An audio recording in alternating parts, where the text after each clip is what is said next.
Profesor Jorge Cocompech, nuevamente le agradezco que esté en este pequeño espacio, que me haya permitido hablar con usted, hablar un poco de su trabajo como traductor y su trabajo como escritor. En verdad se lo agradezco nuevamente. La idea, ya la habíamos platicado un poco, es hacer un video, el cual está inscrito en el seminario de traducción de la Universidad de París-Nanterre. Es un seminario en el cual estamos tratando de entrevistar a traductores y en este caso tengo la fortuna de que sea un traductor y un escritor al mismo tiempo y que usted sea el traductor de su obra del maya al español. Eso me parece muy importante y me parece muy interesante. Entonces, una de las principales ideas que yo tuve al querer acercarme a usted y hablar con usted es también romper la idea que se tiene que la traducción a veces se hace como entre las lenguas hegemónicas, que la traducción, digamos, como en mayúsculas va a ser del español al inglés o de otras lenguas que tengan, digamos, como una presencia académica más, no sé si decirlo importante, pero por lo menos más constante. Y por eso mismo me pareció muy importante dar la visión de un traductor y de un poeta como usted, que lo hace del español al maya o más bien del maya al español. Eso me parece que puede cambiarnos mucho a los estudiantes y a los futuros traductores, la visión que tenemos de la traducción misma. La entrevista se basa en dos partes. La primera sería conocer su trabajo como traductor, un par de preguntas de carácter bastante general, conocer cómo es que trabaja usted la traducción. La segunda parte, me gustaría hablar, aunque sea muy brevemente, de su trabajo como escritor. Y al final, si usted quiere y si usted está de acuerdo, me gustaría si nos puede leer un poema. Me parecería dos poemas o los que usted quiera. Me parecería muy interesante, ya que tenemos la oportunidad de hablar con usted, escuchar el poema en español y después escuchar el O en poema. maya o luego en español. Claro, sí, en cualquiera de los dos sentidos me parece muy importante y muy interesante escuchar como las diferencias fonéticas de un mismo poema. Entonces, para empezar, antes de iniciar con las primeras preguntas, me gustaría saber si usted se puede presentar de manera muy breve, algo muy conciso, para que la gente que vea este video sepa quién es Jorge Miguel Cocompech. Incabae Jorge Miguel Cocompech. Sigen tu cajile calquini campech. Timpale tincana intan ichmaya. Chembale kahnachen titush sigeni. Yankine kin kasik malo vale tano tintana. Yankine kuchantugute.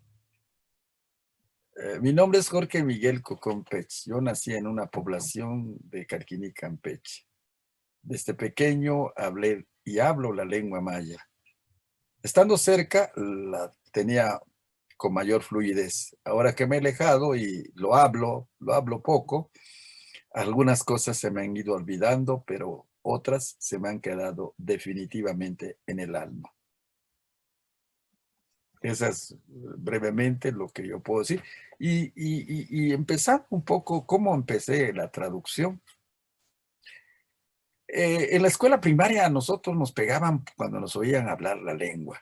Había una violencia en los años 60 para extirpar las lenguas y las lenguas originarias sin poner el español, porque bueno. Sin embargo, nosotros sobrevivimos a golpes, a castigos, a sanciones al interior de la escuela y mantuvimos viva con emoción, con alegría, con dolor, las lenguas de nuestros abuelos. Mi primera traducción la hice así con otra persona en mi casa cuando era alumno de la primaria, una señora que yo le tenía mucho miedo porque antes la había visto golpear a otra con una piedra y casi le sacó un ojo y le dejó un chipón aquí en la cabeza. Esa señora, un día llegué después, como a la 1 del día a mi casa y estaba dentro y yo tiré mis cosas y salí corriendo y mi mamá detrás de mí me dijo, vente, vente, me dijo, no, no, yo no quiero estar allí, no, ven, vente, doña Pastora quiere que le traduzca su carta. Entonces con miedo me metí allá y a la señora le brincaba un ojo, creo que tenía un tic nervioso y yo me acordaba cuando la veía y de lo cómo maltrataba a la otra, que tampoco era una perita en dulce, ¿ve? Por algo se pelearon.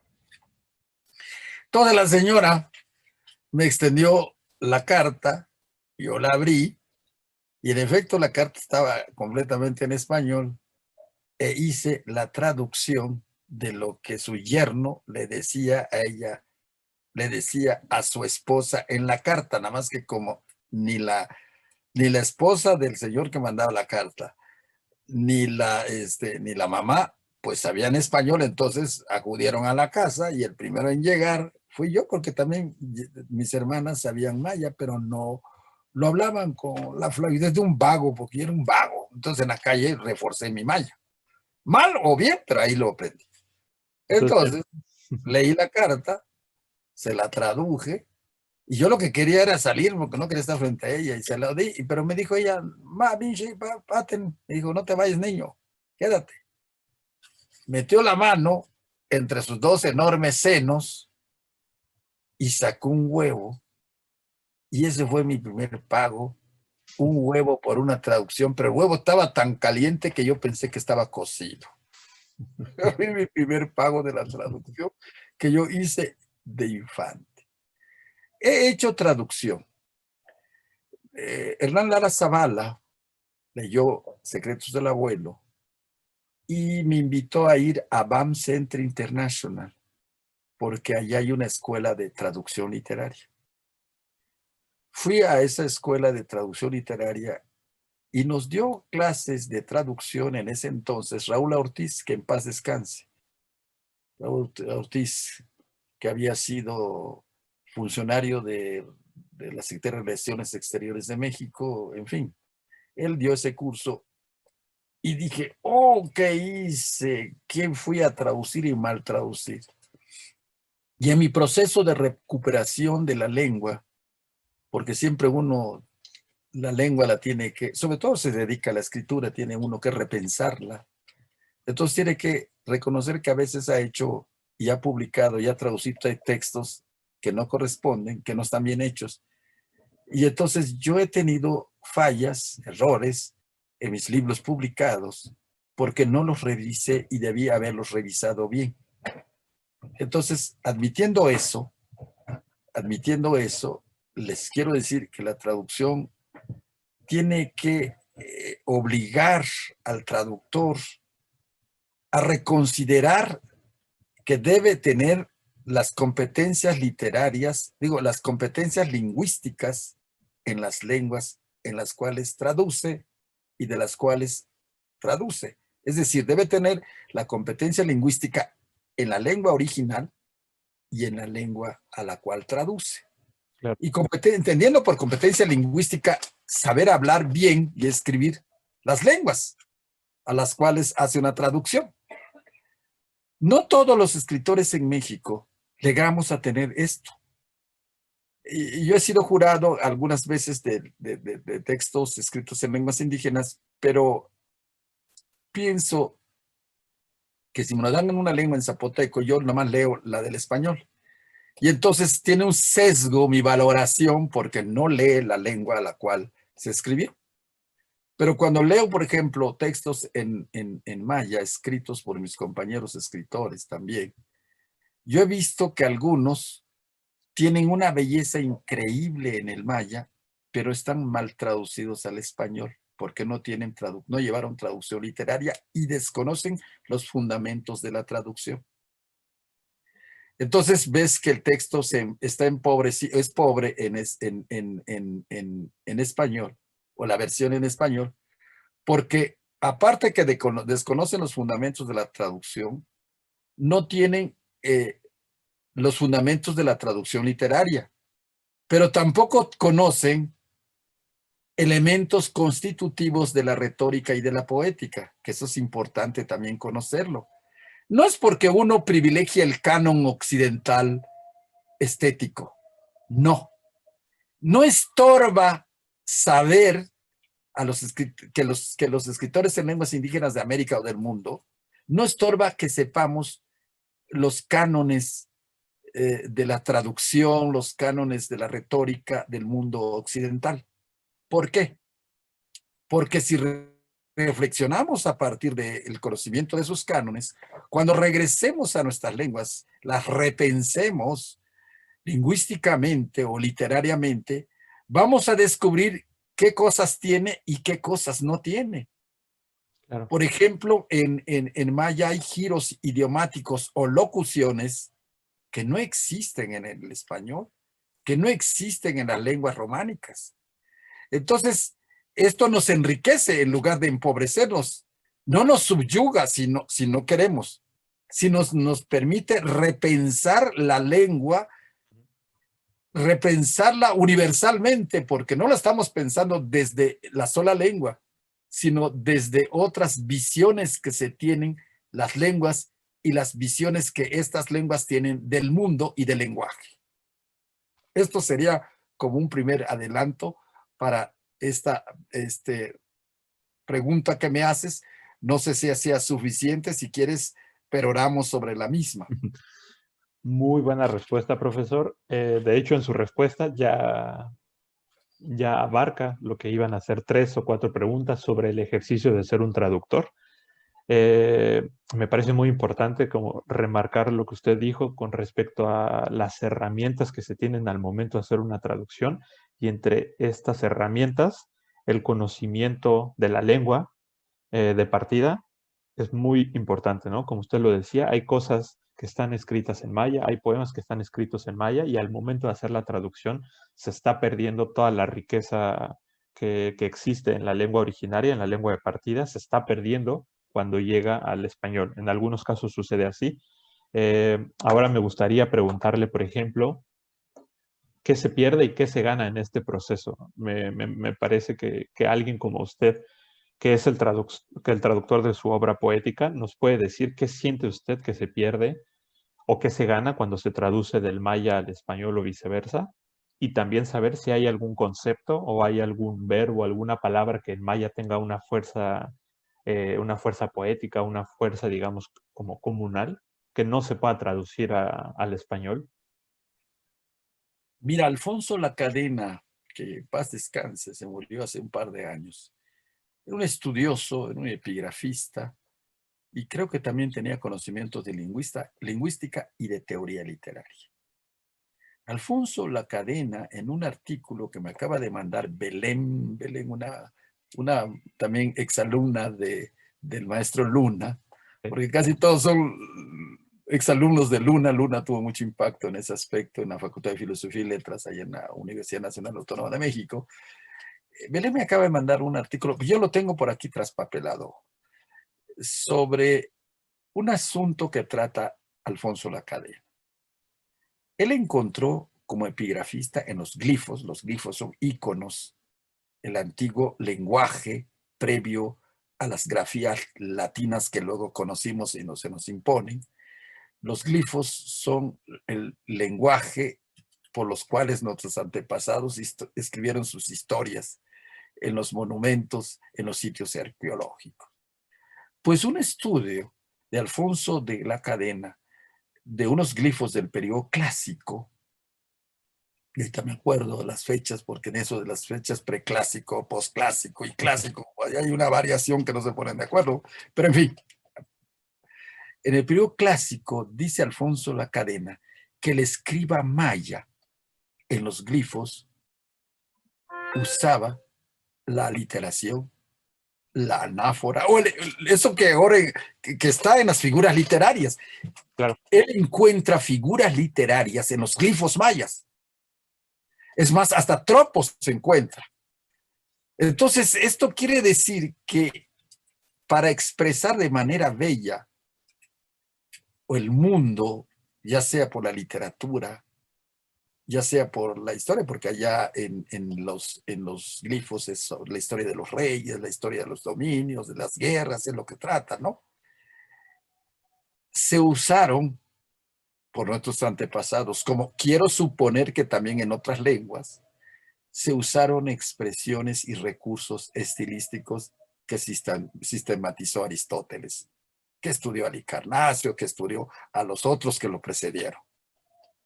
Entonces, yo sí siento que el trabajo de un traductor, que es el caso nuestro, que nos autotraducimos, tiene sus potencialidades y sus riesgos. con la experiencia que yo tengo, sostengo que una traducción no debe hacerlo solamente una sola persona.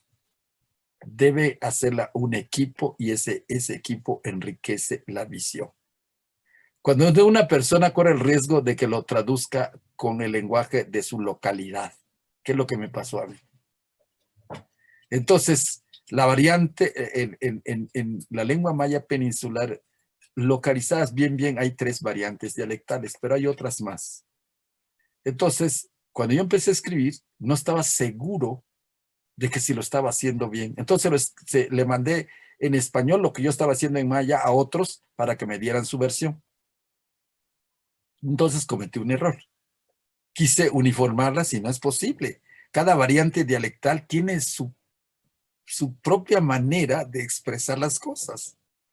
Entonces, esto que está haciendo ahora el Instituto Nacional de Lenguas Indígenas, de normalizar la escritura de las lenguas, está bien porque que nos pongamos de acuerdo en términos generales cómo hacer o crear en lenguas indígenas, en una lengua, ponernos de acuerdo en qué cosas es como una lengua estándar, recursos, sí, que se entiendan entre todos.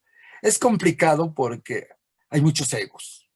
Hay muchas gentes que defienden, no, pues que es que yo así lo aprendí, pero no han estudiado. Yo, por ejemplo, tengo diccionarios y gramáticas de que se escribieron en el siglo XVI, ¿no? Fray Gabriel de Buenaventura, Pedro Coronel y otros, ¿no? Otros que escribieron.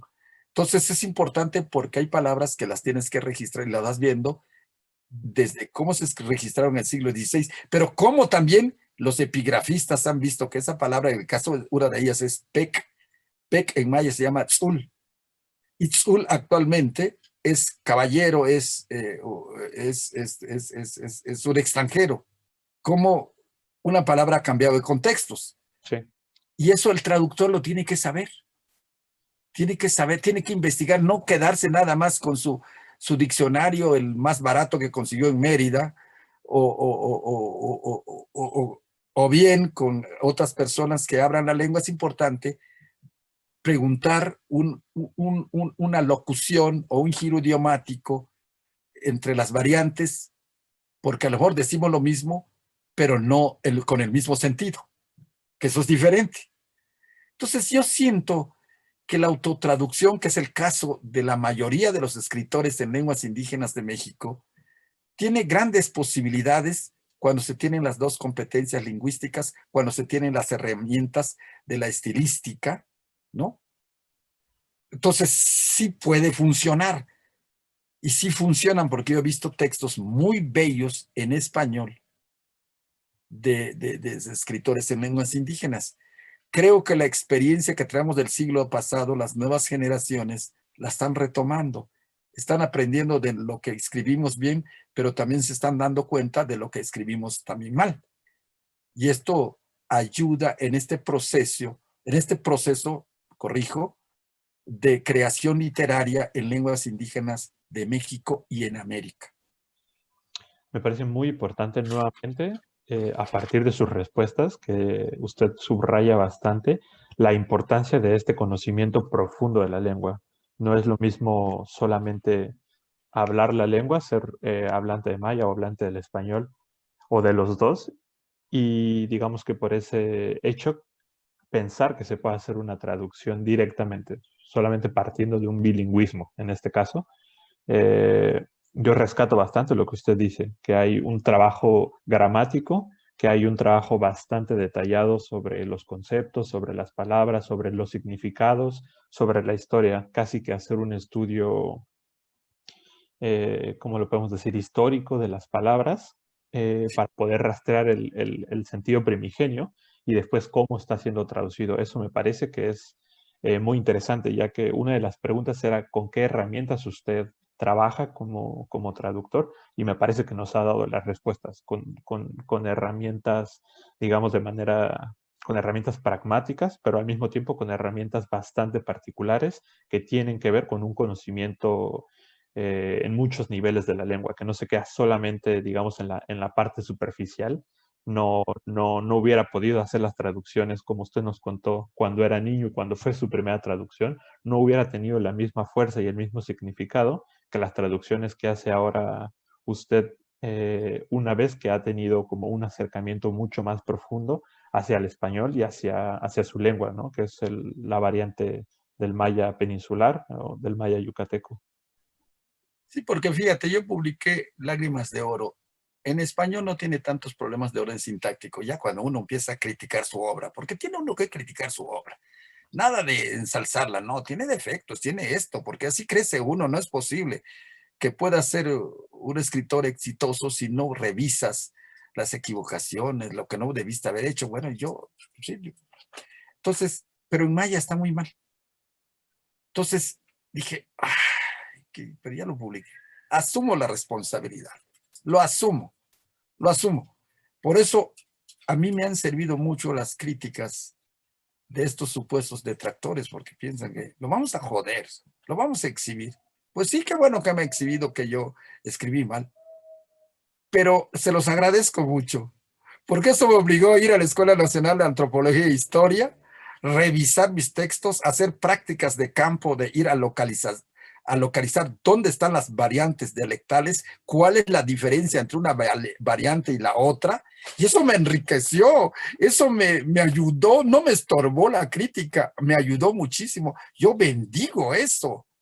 Si ellos gozaron siendo felices al tratarme de molestar, pues yo les agradezco que su felicidad, pues a mí me ayudó, no me estorbó, hice felices a los infelices que querían molestarme. Eso es bueno, eso es bello. Hay que tomarlo bien así, con ese sentido, con optimismo, con alegría, porque quien te quiso joder no lo consiguió, al contrario, te ayudó a superar las fallas que tiene mi obra. Sí, al final usted está, como lo dice, tomando estas críticas que tal vez iban, no sé si decir malintencionadas, Malintencionadas, ¿no? pero que tenían evidentemente la función más de atacar que de proponer, y usted lo retomó a partir de muchas cosas, pero como dice, yendo a la Escuela Nacional de Antropología e Historia y teniendo todo otro bagaje que es necesario al momento de ser un escritor y sobre todo al momento de ser un traductor. O sea, eso me parece que es rescatar muy bien la crítica y sobre todo tomarlo con otro punto de vista que muchas veces se aleja de lo académico, que es mucho más cerrado y es mucho más hermético en cuanto a la visión que tienen de la autocrítica.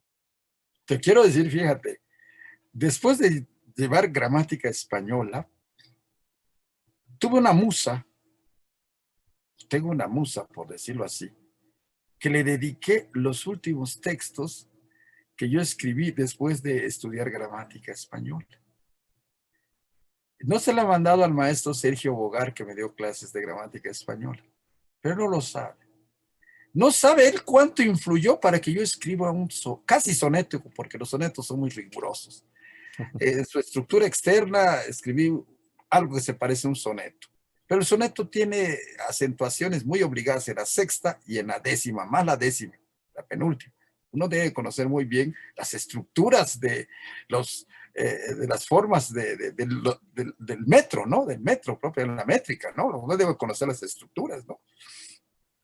Te voy a dar nada más el primer cuarteto, para que veas que sí, tú aprendiste que hay clases de palabras, que son las categorías, ¿no? Exactamente, lo sabes mejor que yo incluso. Entonces, yo escribí un poema que se llama Amo al adjetivo que te embellece. Y dice así: amo al adjetivo que te embellece, celo al sustantivo que te enamora, que con el predicado que te ofrece, sucumbas a su verbo que te implora. Ahí apliqué las clases de palabras, pero mezclé la emoción, ¿no? Ahí Sí. está la emoción y las categorías. Amo al adjetivo que te embellece, celo al sustantivo que te enamora, que con el predicado que te ofrece, sucumbas al verbo que te implora. ¿Cómo lo ves? Muy bello, me parece no solamente, o sea, bello en cuanto al sentido, digamos, como inmediato, pero también tiene como un sustrato que está más en lo lingüístico que hay que entender para poderlo descifrar, y ese es el juego que me parece muy atractivo de lo que nos acaba de compartir.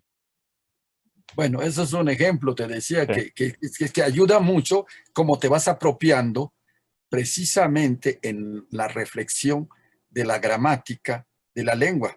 Pero a la claro, gramática le pusimos la emoción. claro. Amo, ¿no? Celo, que son sentimientos, ¿no? Sentimientos y gramática se fusionaron en este pequeño cuarteto introductorio de un supuesto soneto que no lo es porque tiene sus reglas y en las cuales a mí me da trabajo. No, no creo que lo logre. Escribo casi sonetos, les llamo. No, pero me parece un gran trabajo de reapropiación gramática para generar otro sentido. Eso es algo muy interesante. Y el siguiente cuarteto dice, sucumbas a su verbo que te implora, más allá de comillas, punto y seguido, punto y aparte, puntos suspensivos, porque después de una relación hay rupturas, ¿no? Que sí, que no, que fue y que vino. Entonces usé la puntuación en el siguiente cuarteto para manifestar lo que ocurre en un noviazgo, que hay rupturas, que hay paréntesis, que hay comillas, que espérame, mira, lo pie. Por eso usé en el siguiente cuarteto los signos de puntuación para darle refuerzo al primer cuarteto. Así hay una estructura pensada en el, Sí, en el claro. Sí, claro. Por lo que nos cuenta se nota, ¿no? Esta intención sintáctica que trabaje a la vez con el sentido del poema mismo, con el sentido de espera que se manifiesta a través de signos de puntuación, de signos de 3 puntos que nos hacen creer que está en espera algo. Entonces, una idea muy, muy bien hecha, me parece. Sí. Luego te la voy a mandar completa. Nada Claro, más que claro. Sí, con mucho gusto. es para tu consumo nada más personal. Por Bueno, supuesto, yo lo leeré. Profesor, con respecto a la autotraducción, que usted nos dijo que muchos poetas de lenguas originarias o escritores de lenguas originarias son los que se traducen a sí mismos, la pregunta que le quiero hacer ahora es, ¿a qué se enfrenta un traductor de una lengua originaria? En este caso, usted de la lengua maya, ¿a qué se enfrenta en un país como México, en donde hay un proceso constante, tal vez ahora menos, pero donde había un proceso constante de invisibilización de los pueblos originarios? ¿A qué se enfrenta? ¿Se enfrenta a tener que ser el poeta su mismo traductor? O cuál es la opinión que usted tiene al respecto? mira, yo creo que como nunca la autotraducción nos ha orillado a que revisemos a conciencia cómo estamos traduciendo. Es decir, estoy escribiendo desde qué maya, desde qué lengua indígena. No la lengua indígena que presidió la llegada de los iberos, de los españoles, sino tenemos una lengua indígena que ha interactuado, entró en contacto el siglo XVI y por fortuna hasta el siglo XXI se mantiene viva, pero esa lengua se ha transfigurado. ¿Desde qué lengua indígena, con sus influencias sintácticas, léxicas, estoy escribiendo? Eso, eso es lo que tenemos que reflexionar los que estamos escribiendo en lenguas indígenas. Estamos escribiendo, sí, desde lo que heredamos de nuestros mayores, pero no es una lengua que se mantiene estática, sino es una lengua que se va transfigurando, que recibe la influencia del inglés, que en otras recibe la del chino, que en otras las del francés. Entonces, una reflexión que nos estamos haciendo ahora, que no todos, pero un grupo que nos hemos reunido, es desde qué nivel de lengua maya estoy escribiendo. ¿Me están entendiendo todos? Ujú. Es mi propósito reforzar, fortalecer la lengua a la cual yo escribo y traduzco. Estas son las reflexiones profundas que tenemos que hacer, porque, como te decía en el espacio anterior, nosotros hacemos traducción, sí, nos autotraducimos, sí, eso está bien, pero tiene sus riesgos. ¿Lo estamos haciendo bien? Cuando recibimos las críticas, estas críticas están argumentadas lingüística, sintáctica o morfológicamente bien. Eso también es importante, Sí, claro. porque reflexionarlo a partir de los elementos constitutivos de la lengua, de sus componentes básicos. Yo, por ejemplo, cuando escribo un verso ahora, primero el verso sale con la emoción que tiene que salir, como el chamaco gritando cuando nace, así nace el verso.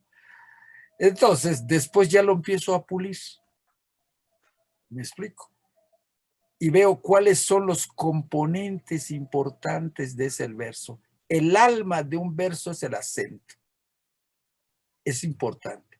Y la repetición periódica de un acento te da un ritmo. Y hay cesuras, hay silencios. Todo eso tiene que entrar en el proceso de la autotraducción. Tiene que entrar eso en eso, entre la emoción, entre la noción, el concepto, la categoría, tiene que haber una entremezcla. Todo eso entra, todos estos componentes entran en los procesos de autotraducción. En México necesitamos avanzar sobre esos temas que muy poco lo traducimos porque nos da miedo enfrentarlos a nosotros mismos. Pero tenemos que hacerlo en aras de que las nuevas generaciones recuperen nuestras lenguas a través de la literatura, a través del canto. Ahora, por ejemplo, en México, si lo has de saber, porque todavía estuviste aquí en México, la música, nuestros músicos se están montando en los ritmos modernos. Hay rock en maya, reggae en maya, cumbia en maya. Si me pides al rato, te mando una cumbia o mañana o pasado que esté un poco mejor de movilidad. Te mando cumbias en mayas bellísimas, es decir, estamos haciendo etnografía de nuestra cultura milenaria a través de la literatura y la música. Fíjate, esto es increíble. Estamos haciendo etnografía con nuestra música y nuestra literatura de nuestra cosmovisión.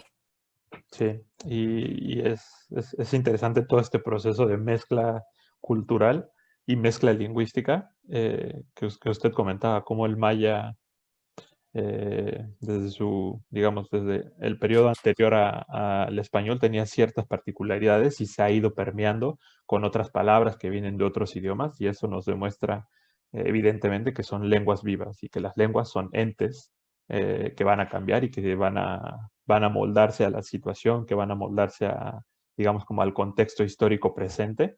Y lo mismo sucede con la música y con estas mezclas que usted nos está comentando. Y rescatando un poco, por ejemplo, lo que comentaba, me parece, a partir de lo que dijo, que usted sería bastante crítico, autocrítico, con respecto a sus traducciones.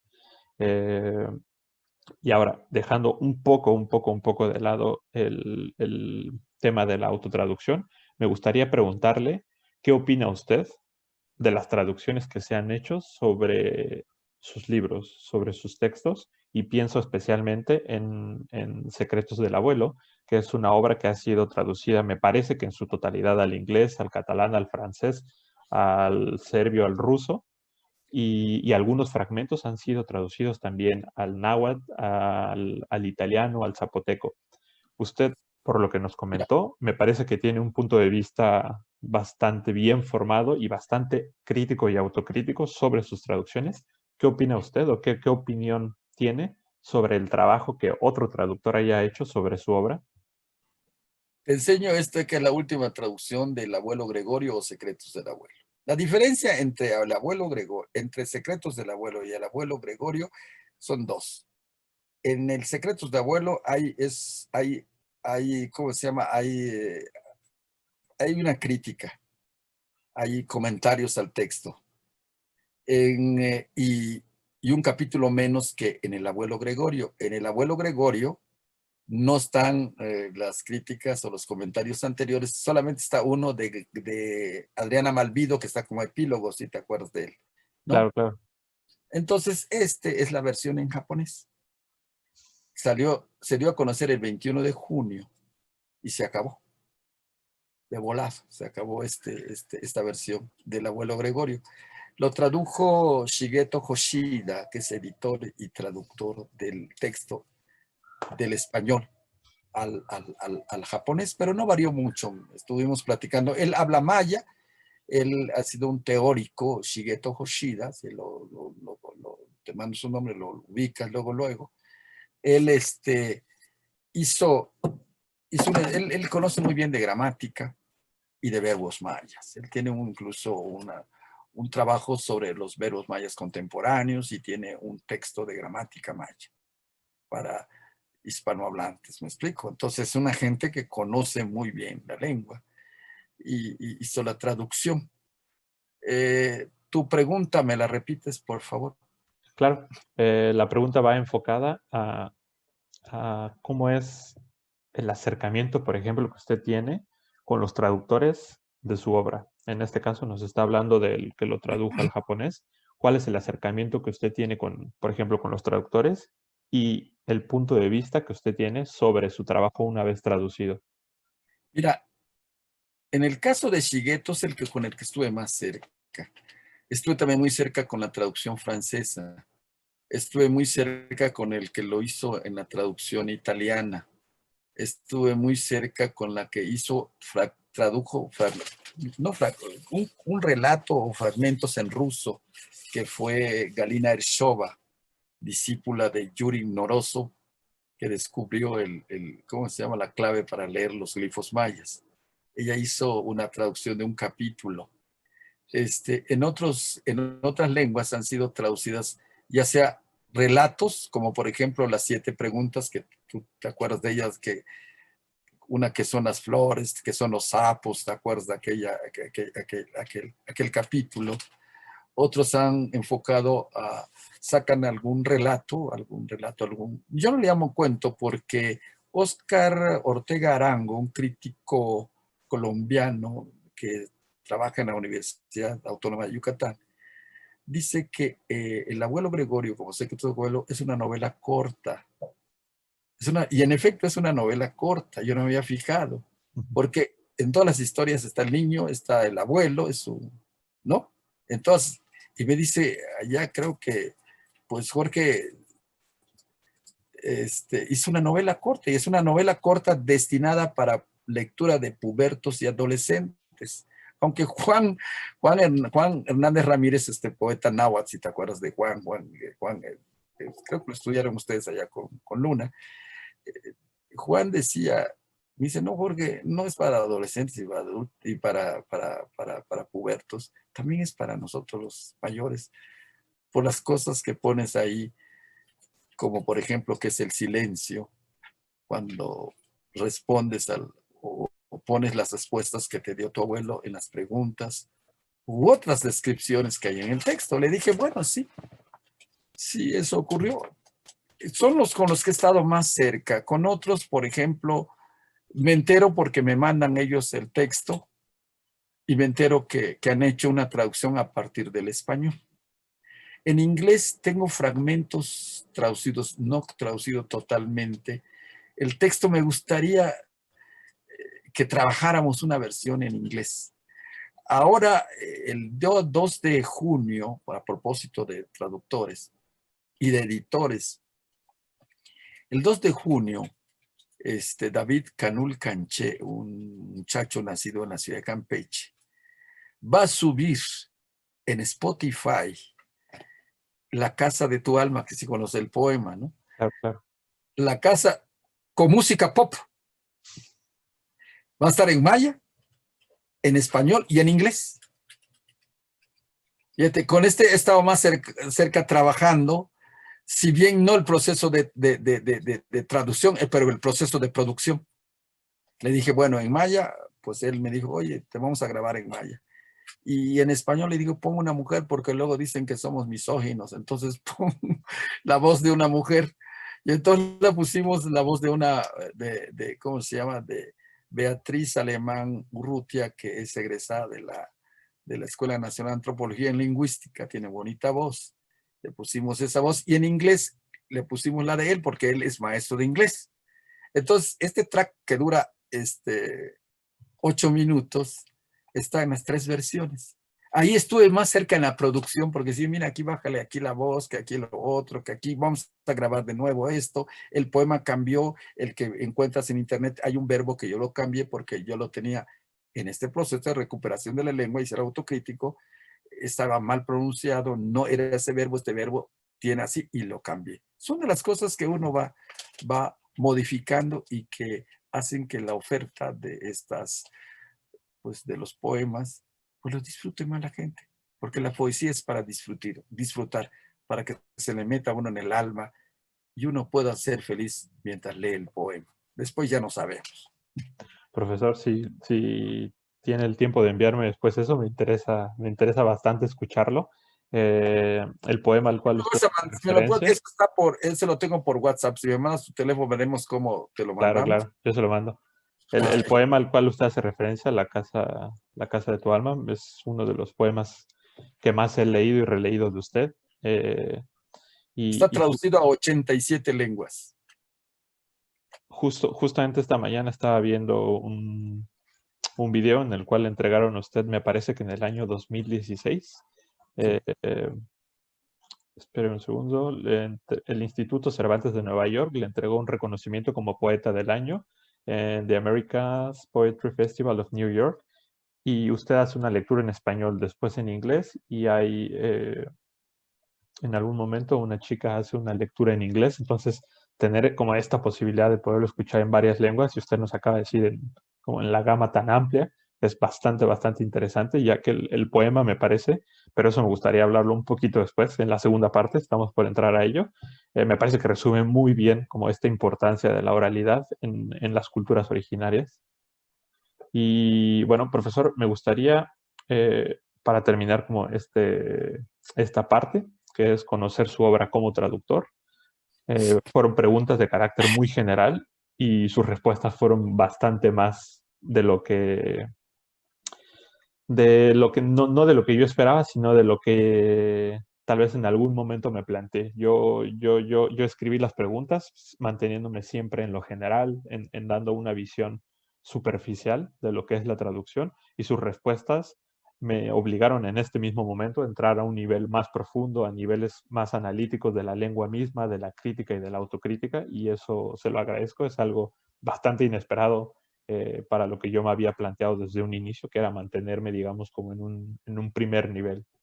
La última pregunta con respecto al quehacer de traductor es, ¿qué consejos podría usted dar a los jóvenes que quieren empezar a traducir? Sin importar la lengua, ¿qué consejos tiene usted ahora que ha asumido su papel de traductor, ahora que a partir de lo que nos ha dicho ha hecho un ejercicio de autocrítica, ha visto los errores a través de la visión de otras personas? ¿Qué consejos tiene usted para la gente que quiere empezar a traducir? Pocas veces los escritores hablamos de nuestras fallas. Pocas veces somos autocríticos. Yo recuerdo un poema de Rabindranath Tagore, no sé si venía en Luna Nueva, que es un bello texto de Tagore. Dice, me trato mal porque cuando me traten otros mal, así no lo voy a sentir igual. Entonces uno tiene que, en este proceso de recuperación, sobre todo a los editores en lenguas indígenas, o bien a otros que no siendo indígenas se metan a la traducción,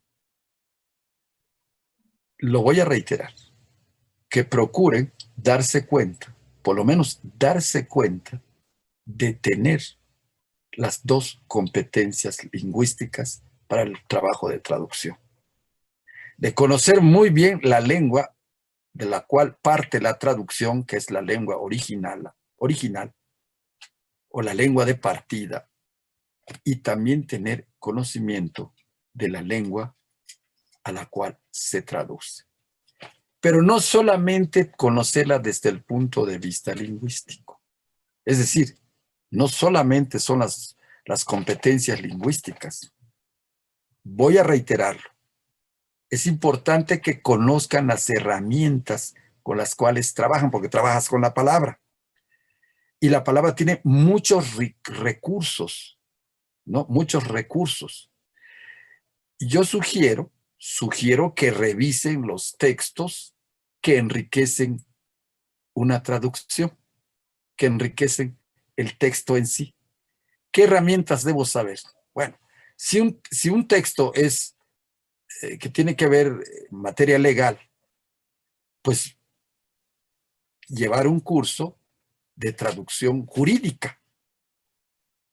Si es un texto científico, las categorías, los nombres, los conceptos son de ese orden. Entonces uno saber qué tipo de texto es. A mí me mandan a veces traducciones. Oye, Jorge, mira que te mandamos a traducir esto. Le dije, dame muy bien el texto. Me lo manda. Y le digo, si yo lo puedo traducir, lo hago. Y te cuesta tanto. Pero dependiendo la dificultad del texto. Porque hay textos que bien lo puedo hacer rápido. Y debo ser honesto. Si es rápido, ¿para qué les cobro caro? Si es rápido, no hay problema. O no les cobro. Eso también lo dejo a mi conciencia. A veces, no te preocupes. Oye, Jorge, te mando, no me manden nada. Yo lo hice te lo da mi alma para tu alma. No, eso no es negocio esto. Te lo hago porque tengo deseos de eso, como esta entrevista. Entonces, pero si yo no puedo, te mando a otro que es mejor que yo. Y me dicen, ¿cómo te atreves a decir que es mejor que tú? Sí, hay que admitir en esta vida que siempre hay gente mejor que uno desempeñando algunas cosas que uno. Y no todos nos atrevemos a decirlo. Entonces le digo, si es sobre manejo, es un texto de ensayo, te mando con Cecia Chuk Uco. Ella conoce muy bien de esto. Si es un texto de poesía que se me complica a mí, te voy a mandar con Sácil Sánchez Chan porque ella lo hace mejor que yo. No hay que acaparar las cosas. Hay que reconocer en este proceso de traducción qué puede hacer uno y está en sus capacidades, habilidades o destrezas y qué no es tuyo y lo pasas a otro, que lo haga mejor y le hacemos bien a la humanidad en lugar de quedarnos a nosotros, ¿no? Sí, sí, sí. Entonces, yo lo que les puedo recomendar, vean que se vean críticos y autocríticos para hacer una traducción. Si la pueden hacer, adelante. Y si no, si tiene dificultades, lo mandamos con otro que es mejor que uno en diferentes géneros, ¿no? Yo así le hago. Prefiero hacer eso, ¿no? Que Claro. si un texto no lo puedo hacer porque se me complica o no tengo el tiempo, lo mando con otro.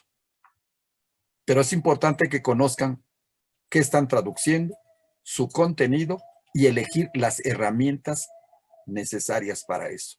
Y las herramientas no solamente son las competencias lingüísticas, sino también las herramientas de traducción y las herramientas que embellecen ese texto vía figuras literarias o bien en su argumentación, porque hay que estudiar la argumentación. Profesor, muchísimas gracias. En verdad, por la plática que tuvimos, me queda una idea mucho más amplia y espero que a la gente que ve el video también le quede una idea bastante más grande del ejercicio de la traducción a partir de un traductor y sobre todo, digamos, esto lo diré como de manera muy personal, me queda muy presente lo que usted dijo con respecto a la unión para hacer una buena traducción de competencias lingüísticas, más herramientas textuales y también más un conocimiento de la lengua digamos, en el contexto en el cual se está traduciendo. Le agradezco mucho, profesor, le reconozco bastante todo lo que nos ha explicado y me parece que queda de una manera muy clara para la gente que ve este video. Y les saludos mucho a tus estudiantes y dile que las veces que me quieran escribir les das mi correo electrónico, que si hablan en francés, tengo que me traduzca en francés. Yo, ¿cómo decía? No parler français, ¿cómo se dice? Algo así. No hablo francés, pero tengo amigas francesas aquí que son lindas y a veces me mandan cartas indistintas de algunos lugares de Francia. Es un país que yo quiero mucho. Desde que oí la marsellesa me transformó. El sonanfon de la patria. Vamos, hijos de la patria, ¿no? Así dice, tú te lo sabes mejor que yo.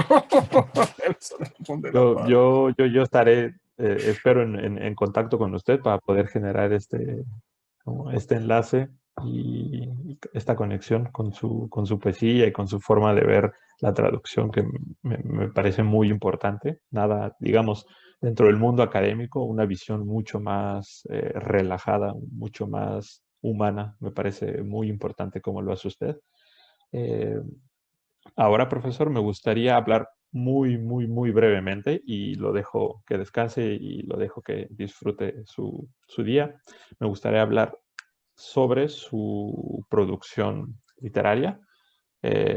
Son solamente 3 preguntas muy sencillas y también me parece muy generales. La primera sería, ¿qué género literario es el que más le apasiona a usted y por qué? Pues me apasionan la poesía, la lírica y la narrativa. Yo me di cuenta, desde que era muy chamaco, que nací para los cuentos y no para las cuentas. Por eso no pasé las 3 veces que intenté ser alumno de la Universidad Nacional Autónoma de México, no pasé matemáticas, que era una de las materias que yo tenía que brincar. Entonces me di cuenta que para eso no servía, que no servía para las matemáticas. Afortunadamente, después alguien me enseñó, que acaba de fallecer, una una amiga, me enseñó matemáticas, se le llevó el COVID hace 2 semanas, lo lloré mucho porque ella me infundió el amor por los números y por las matemáticas, que tanto temor le tenía. Cuando se teme algo, pierde el amor. Ama a las cosas aunque no las entiendas y después eres feliz. Eso aprendí de ella. Me enseñó a amar los números, las matemáticas. Pero ni así, siempre me ponía nervioso a la hora de los exámenes y no los pasaba. Así que, pues, pues por más que los quería, lo que pasa es que no tenía seguridad de mí mismo. Y eso me lo fue dando la vida, la experiencia, las lágrimas, las patas de gallo, en fin, todo esto que lo hace uno humano. Me interesan los dos géneros. El ensayo me da dificultades, porque ahí tiene uno que saber argumentar, diferenciar entre un sofisma y un entinema, que eso no es fácil. Hay que estudiar mucho ¿cómo se llama? Aristóteles. La lógica aristotélica es importante para saber persuadir, convencer y transformar. Y eso es importante. Entonces, el género del ensayo no es muy fuerte. La poesía, pues entró desde que me subí a un árbol muy grande en el patio de mi casa, y cuando bajé de ese árbol ya era diferente. El viento que me besó arriba de ese enorme árbol me dotó de hálito literario, aparte del que ya traía. Entonces, si algo tienen los textos narrativos que he escrito, es su aliento poético. Y el aliento poético que tenga un texto narrativo es lo que sirve para que vuele. Uno, por ejemplo, ve en La madrugada de Juan Rulfo cómo el texto, la historia de este asesinato, incluso de paso, hay una alusión a que el señor está metido con la sobrina, hay un incesto ahí. Pero entre esas cosas, entre ese drama que se describe en La madrugada, si conoces el relato, te acordate bien, me gusta mucho que Rulfo describe el amanecer y dice que las nubes se quedaron a dormir esa noche sobre el pueblo. Y también al final del texto, te describe un crepúsculo. El texto está entre dos crepúsculos y es hermoso. Y ahí está la parte poética del texto narrativo, ¿no? Entonces, a mí sí me gustó primero cómo hablaba mi abuelo, que me hablaba de manera poética. Fue mi primer maestro universitario sin ir a la universidad que me infundió el amor, cuando oía el amor por la naturaleza, cuando oía el aire, el florecer de las hierbas, de los árboles y de las enredaderas en el pueblo. este fijarme de las cosas, de los pequeños detalles, me hizo poeta. Además, yo ya entendí que no nací para las grandes cosas. Yo nací para las cosas pequeñas. Y la poesía en su pequeñez encierra su grandeza. Profesor, en cuanto a este aliento poético y a los elementos que inspiran su poesía, me parece muy importante lo que usted dijo sobre su abuelo, sobre la visión que él tenía. Y en esta pequeña entrevista he planteado una pregunta inicial y usted con su respuesta me ha respondido muchas otras preguntas que tenía, digamos, como organizadas de manera esquemática para hacerle después. Ahora ya me respondió dos preguntas y lo hizo de una manera muy bella y muy poética al decirme de dónde viene, digamos, este aliento poético o esta inspiración. Me parece que viene mucho por lo que usted nos comentó de su infancia, de su abuelo, de su vida misma.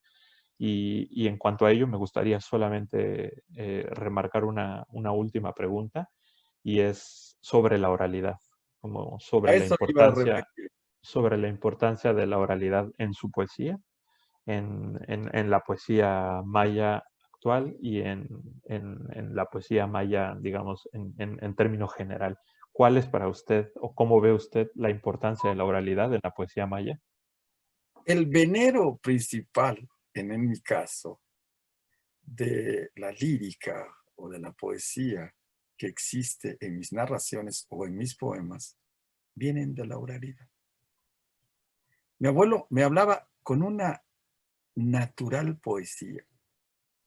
Mi madre que me contaba cuentos también. Mi padre que es un excelente charlista, me decía Carlos Sanguino, uno que vive en el barrio allí en mi pueblo, que cuando mi papá empezaba a contar su tránsito en la selva, porque mi papá iba a cortar los árboles de Chico Zapote y de ahí que escurría una resina que salió el chicle, me decía, aguántese, don Miguel, voy a la tienda porque voy por el pan, pero ahorita que yo venga, comience la plática, no vaya a comenzar. Mi padre me contó incluso un relato que tengo, que voy a publicar, que se llama El collar de los 9 nudos. Me lo contó con esa sensibilidad. Mi papá me lo contó en maya, luego después me lo contó en español. Entonces, el tener estos dos referentes de tener diálogos y la convivencia en las dos lenguas de manera oral, porque los primeros textos me los escribieron en los oídos.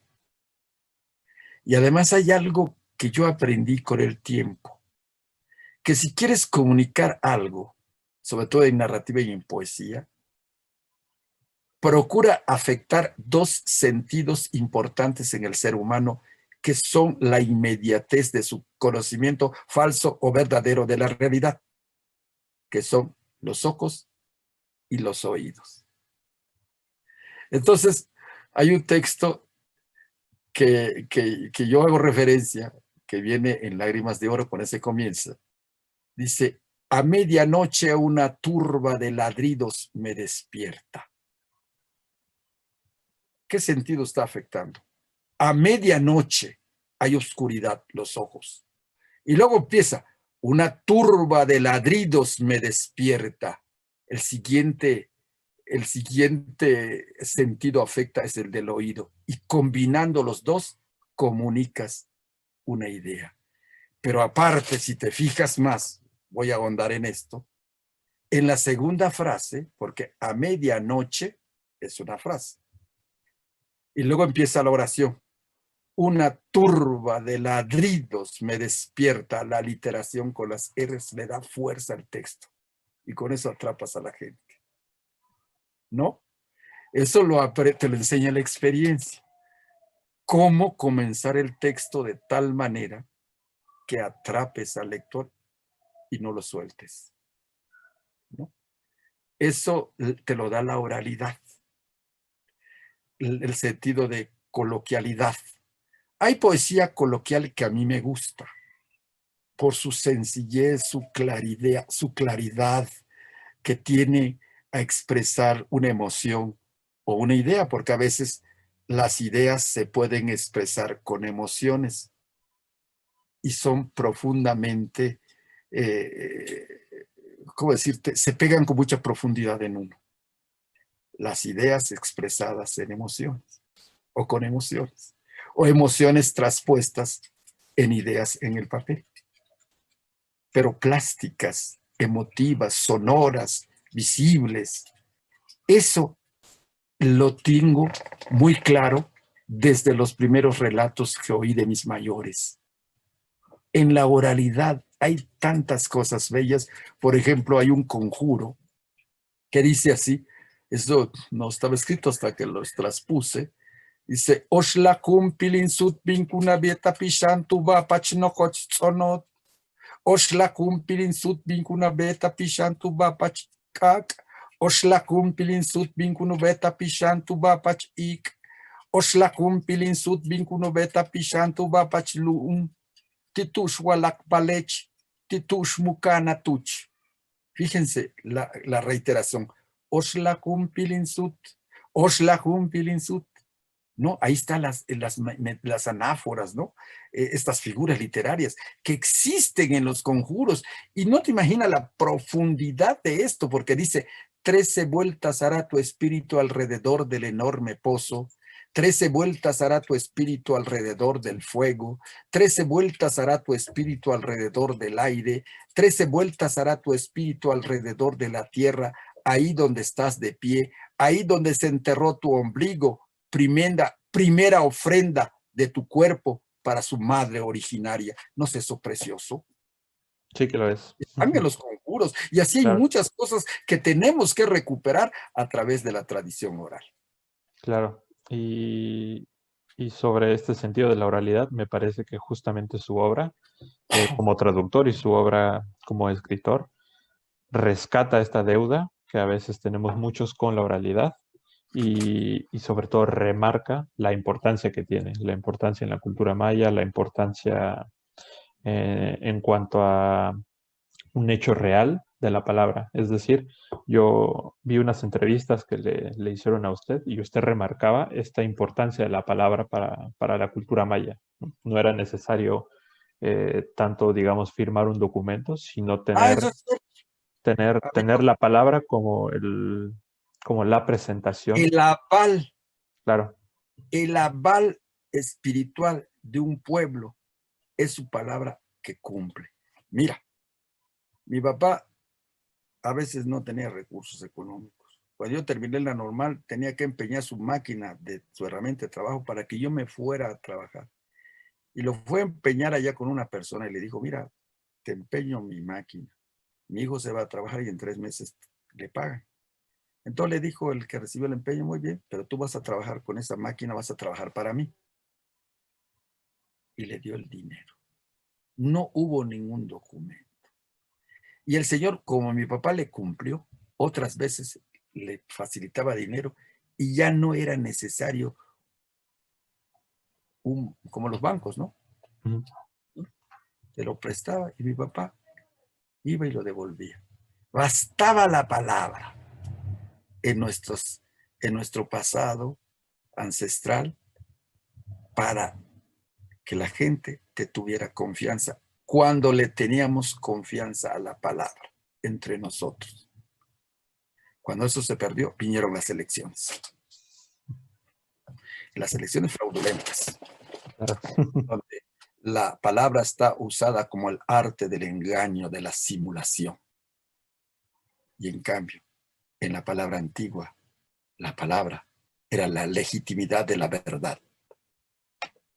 Sí, hay dos visiones muy diferentes, ¿no? Una visión, digamos, desde un punto occidental, donde la retórica, claro, que tiene ciertas reglas y embellece la palabra, pero no siempre en el mismo sentido, o casi nunca en el mismo sentido que lo puede tener en una comunidad originaria, en la cual la palabra es la carta de presentación y la palabra es el aval y la palabra es la vida y es tan importante en esa comunidad, tanto así que una de las iconografías más representativas de los pueblos originarios siempre es la palabra. La vírgula, ¿no? Sí, No la vírgula, ¿no? Es la palabra, sí, exactamente. sí, claro. Pues, profesor, me gustaría, justo ya que entramos en el término de la palabra, como en este concepto, cerrar, digamos, este pacto de oralidad y pedirle, como lo había hecho antes, y usted aceptó, si nos puede leer un poema o dos poemas, como usted lo quiera. Les voy a leer, les voy a recitar, porque me lo sé, La casa de tu alma. Esto es para ti y para tus estudiantes, para con los cuales convives allá en París. Muchísimas gracias. Sí, yo soy estudiante.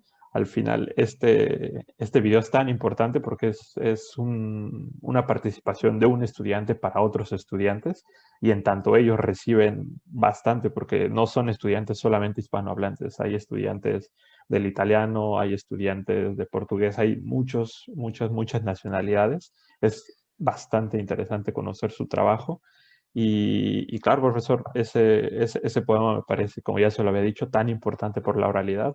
Lo dejo y le agradezco. Dice así, una Hilapishán. Atane una Hilapishán, tu menti kushana latzilo. Te uchben nina, tushku casa la kahtalil, tikupata latran. Lebetikema wokol ukimil awinklil, misha wokol ukimil apishan. Awinklile mantats upatal ichuyichapalal. Apishane mantats ulembal ichuyich shushil eco. La casa de tu alma. Tu idioma es la casa de tu alma. Allá viven tus padres y tus abuelos. En esa casa milenaria, hogar de tus recuerdos, permanece tu palabra. Por eso, no llores la muerte de tu cuerpo, ni llores la muerte de tu alma. Tu cuerpo permanece en el rostro de tus hijos. Tu alma eternece en el fulgor de las estrellas. Ese es uno. El otro es un fragmento, nada más va a ser en español, por obvio de tiempo, que se llama, es tomado de la primera edición, esta no la conociste, de Secretos del Abuelo. Esta es la primera edición que hizo la UNAM, con el prólogo del doctor León Portilla. Y dice así, Renacido Caput Sigil an Ichmayao, es en maya. ¿Cuánta razón tenían los abuelos cuando nos decían, tu corazón es el guardián de las palabras, no su cueva? Porque tus palabras no estarán ahí para alojarse eternamente. Deja que en primavera los vientos de tu amo, deja que en primavera los vientos de tu ánimo dispersen las palabras por los caminos y éstas se vistan con flores rojas, blancas, amarillas y azules, porque las flores son alegres palabras de los árboles, de las hierbas y de las enredaderas. Deja que en verano las palabras se levanten como mariposas, porque ellas, hijas de la lluvia, son las flores ambulantes de los caminos. Deja en ese tiempo de aguaceros que en las milpas las mazorcas se ofrezcan entre el humo del copal y la oración como palabras de gratitud en las primicias.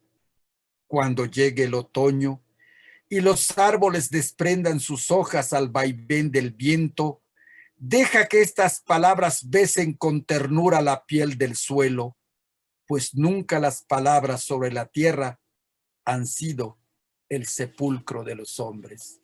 Nib Olal. Muchas gracias.